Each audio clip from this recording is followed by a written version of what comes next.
Inilah kue paling aneh di dunia. Yang suka makan kue, like dulu bray. Kue serangga. Di beberapa negara seperti Meksiko dan Thailand, ada kue yang bahan dasarnya terbuat dari jangkrik atau ulat sagu. Serangga ini ditumbuk menjadi tepung dan dicampur dengan bahan biasa seperti tepung gandum dan gula. Rasanya gimana bray? Katanya sih gurih dan kaya protein. Di antara kalian, siapa yang berani coba? Kue vulkanik. Nah, kalau kue vulkanik ini tradisi dari Islandia. Kue ini dibuat di tanah panas alami di dekat geyser. Adonan kue seperti roti manis atau kek coklat dimasukkan ke dalam wadah tahan panas, lalu dikubur di pasir panas selama beberapa jam. Hasilnya kue yang punya rasa unik dengan sedikit aroma sulfur dari alam vulkanik. Cocok banget nih untuk pecinta petualangan kuliner. Kue dara. Kue dara merupakan hidangan tradisional dari Finlandia dan Swedia. Kue ini dibuat dari campuran darah hewan seperti sapi dan babi dengan tepung dan rempah-rempah. Meskipun terdengar ekstrim, kue ini dipercaya kaya zat besi dan sudah jadi bagian budaya kuliner selama berabad-abad.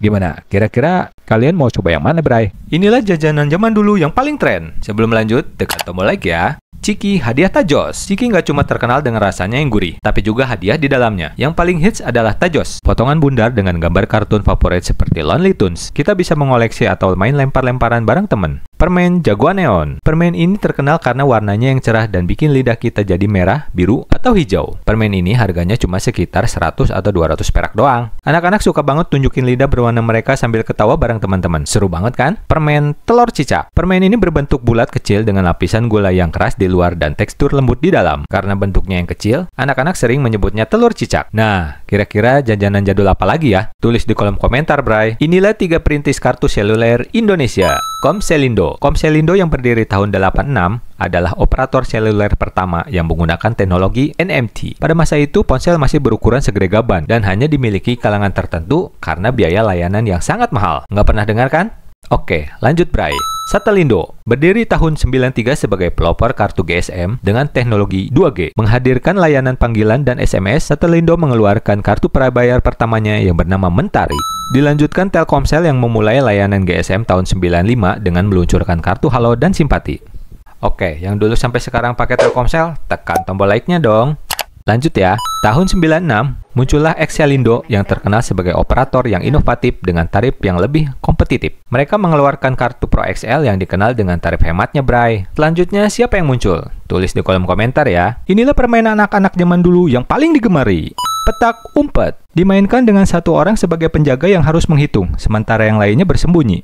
Kelereng atau gundu. Dimainkan dengan berbagai cara, mulai dari memukul kelereng lawan, hingga memasukkan kelereng ke dalam lingkaran atau lubang. Anak-anak sering membawa dalam jumlah banyak sebagai tanda kekayaan. Siapa yang jago main kelereng atau sering kalah? Coba like dulu, bray. Oke, lanjut. Lompat tali. Terbuat dari karet gelang disambung panjang, lalu dimainkan dengan cara melompat. Tingkat kesulitan naik seiring dengan tingginya tali, mulai dari setinggi lutut hingga di atas kepala. Bentengan. Dimainkan oleh 2 tim yang masing-masing punya markas. Tugasnya adalah menempati markas lawan tanpa tertangkap. Congklak. Dimainkan dengan papan berisi lubang-lubang kecil dan biji congklak berupa kerang atau biji sawo. Layangan. Yang paling seru adalah adu layangan, di mana layangan lawan harus putus dengan benang tajam. Setelah itu semua berlarian mengejar layangan putus. Bola bekel. Dimainkan dengan cara melempar bola kecil, lalu mengambil biji bekel dalam urutan tertentu. Kira-kira kalian sering main yang mana, bray? Tulis di kolom komentar ya. Abang spill jajan jadul Ciki. Oke, inilah jajanan Ciki jadul yang paling digemari. Ciki Snack. Dengan rasa keju yang gurih, Ciki ini paling favorit di kalangan anak-anak. Selain rasanya yang lezat, Ciki Snack juga terkenal karena sering memberikan hadiah menarik seperti tajos di dalam kemasannya. Taro Snack memiliki beberapa varian seperti keju, rumput laut, hingga barbecue. Menjadikan cemilan ini disukai anak-anak. Kemasan warnanya yang mencolok dan hadiah stiker di dalamnya bikin Taro makin digemari. Cheetos memiliki rasa keju yang khas dengan tekstur renyah yang bikin nagih. Anak-anak sering menjilat bubuk kejunya dari jari setelah makan snack ini. Siapa yang suka jilatin jari kalau habis makan snack? Tekan tombol like-nya dong. Lanjut, bray. Krip-krip. Snack ini terkenal dengan bentuknya yang unik, yaitu mie kering renyah yang siap dimakan tanpa perlu dimasak. Rasanya yang gurih dan asin bikin anak-anak menggemari jajanan satu ini. Coba. Hadir dengan berbagai rasa seperti keju dan barbecue. Snack ini dikenal karena teksturnya yang ringan dan bisa dimakan tanpa henti. Nah, kira-kira jajanan jadul apa lagi ya? Tulis di kolom komentar, bray. Kalian tahu nggak, bray? Ada makhluk yang hidup abadi atau nggak pernah mati? Emang ada? Ada, bray. Doi adalah makhluk laut berukuran sangat kecil, hampir seukuran kuku jari kita loh. Ia memiliki kemampuan super, memiliki kemampuan regenerasi biologis yang luar biasa. Ia adalah Turritopsis dohrnii. Ia salah satu ubur-ubur abadi yang memiliki kemampuan regenerasi dirinya sendiri. Awet muda dong? Nggak juga. Mereka sama seperti ubur-ubur jenis lainnya, mulai dari telur, polip, medusa muda, ubur-ubur dewasa, lalu mati. Nah, ketika ubur-ubur biasa mati, ubur-ubur abadi melakukan sesuatu sesuatu yang sangat mengejutkan. Ia mengembalikan siklus hidup mereka dengan menyusut dan membentuk bola yang melekat pada dasar laut dan berkembang menjadi polip baru. Polip ini kemudian menciptakan ubur-ubur kecil, dan siklus ini terus berulang, kecuali ia dimangsa predator, bray. Apa menurut kalian makhluk ini benar-benar abadi? Tulis pendapatmu di kolom komentar ya. Inilah hewan paling aneh dan unik di dunia.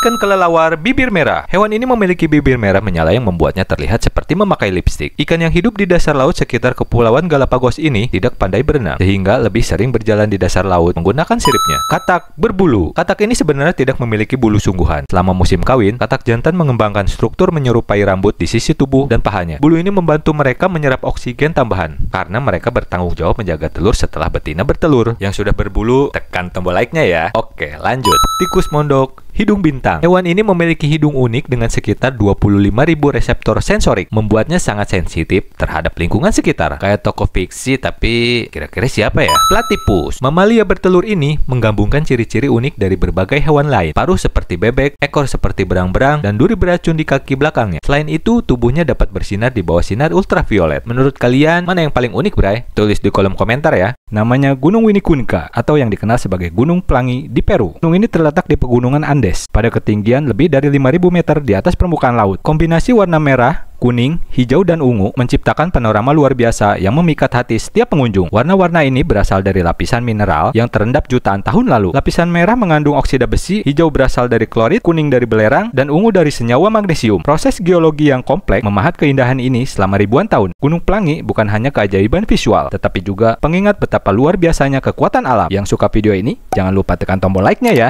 Apakah kalian percaya bahwa ada fenomena alam yang hingga saat ini belum bisa dijelaskan oleh sains? Salah satunya adalah cahaya Hessdalen, sebuah fenomena cahaya misterius yang muncul di lembah Hessdalen, Norwegia. Cahaya ini terlihat melayang di udara. Cahayanya berwarna-warni, kadang kuning, putih, bahkan biru, dan dapat bertahan beberapa detik hingga beberapa jam. Meski sudah banyak penelitian dilakukan, para ilmuwan belum bisa memastikan penyebabnya. Ada yang menduga ini adalah gas ionisasi dari tambang, sementara teori lain mengaitkan dengan aktivitas elektromagnetik. Tapi tetap saja, misteri ini belum terpecahkan. Apakah fenomena ini adalah pesan dari luar angkasa atau hanya permainan alam yang belum kita pahami? Tulis pendapat kalian di kolom komentar ya. Kalian pernah ngebayangin nggak api yang nggak pernah padam bahkan di bawah air terjun sekalipun? Inilah keajaiban alam yang terjadi di Eternal Flame Falls. Di balik air terjun kecil ini terdapat api abadi yang terus menyala. Fenomena ini terjadi karena adanya gas metana yang keluar dari celah batuan di bawahnya. Tapi yang membuat penasaran, gas ini seharusnya tidak cukup stabil untuk terus menyala. Bahkan, ilmuwan masih belum sepenuhnya memahami mengapa api ini tidak padam meskipun terkena air. Fenomena ini menjadi daya tarik wisatawan sekaligus misteri yang membingungkan. Eternal Flame Falls adalah bukti bahwa alam masih menyimpan banyak rahasia. Apa menurut kalian ini murni fenomena alam atau ada kekuatan lain di baliknya? Tulis di kolom komentar ya. Langit biru yang damai kadang menyimpan fenomena luar biasa. Salah satunya adalah awan Morning Glory, sebuah formasi awan unik yang jarang terjadi. Morning Glory Cloud adalah awan panjang berbentuk tabung yang bisa mencapai panjang 1.000 km. Awan ini biasanya muncul di Teluk Carpentaria, Australia, pada musim semi. Fenomena ini sangat sulit diprediksi dan hanya segelintir orang yang pernah melihatnya langsung. Meskipun para ilmuwan menduga awan ini terbentuk karena perubahan tekanan udara dan kelembapan. Namun mekanisme pastinya masih menjadi misteri. Keindahan Morning Glory Cloud membuat kita sadar bahwa alam selalu punya cara untuk mengwujudkan kita. Pernahkah kalian melihat fenomena unik ini? Tulis di kolom komentar ya. Inilah 3 alat transportasi umum paling aneh di dunia. Nomor 3, paling menyeramkan, bray. 1. Tuk-tuk bertenaga surya. Tuk-tuk adalah kendaraan roda 3 ikonik di Asia Tenggara. Tapi versi modernnya di Thailand lebih ramah lingkungan karena bertenaga surya. Selain aneh karena bentuknya yang futuristik, kendaraan ini juga merupakan perpaduan unik antara tradisional dan teknologi canggih. Nice. 2. Bis terapung. Dikenal sebagai amphibis bus, kendaraan ini bisa berjalan di darat seperti bus biasa dan langsung masuk ke dalam air seperti kapal. Belanda mempopulerkan untuk wisata kanal, sedangkan Jepang menggunakannya untuk tur pelabuhan di Tokyo. 3. Zipline Kolombia. Di sebuah desa bernama Medellin, Kolombia, penduduk setempat menggunakan zipline sebagai alat transportasi untuk menyeberangi jurang yang dalam. Meski terlihat menyeramkan, ini adalah salah satu alat transportasi umum mereka yang cukup efisien. Yang suka video ini, tekan tombol like-nya ya.